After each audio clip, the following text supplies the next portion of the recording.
मला ते म्हणायचे की रोहित तुझ्या झिपऱ्या वाढल्यात, जरा झिपऱ्या कमी कर.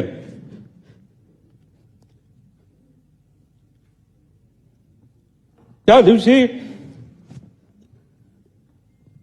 एक आदरांजली म्हणून इथं मी माझे केस कापले. ते मला म्हणायचे तू जरा शारीरिक वजन वाढले, तू जरा शारीरिक वजन कमी कर पण राजकीय वजन वाढव. मी नुसतं म्हणायचो हो करतो, पण मी त्यांना शब्द देतो की माझी हेअरस्टाईल मी अशीच ठेवेल, शारीरिक वजन कमी करेल, राजकीय वाढवेल.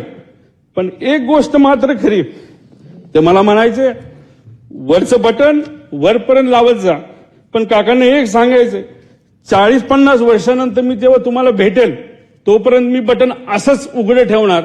त्यावेळेस मात्र तुम्हाला भेटल्यानंतर हे बटन मी त्या ठिकाणी लावेल, कारण शेवटी हे बटन असं ठेवल्यानंतर तुमची आठवण त्या ठिकाणी मला नक्कीच त्या ठिकाणी येईल.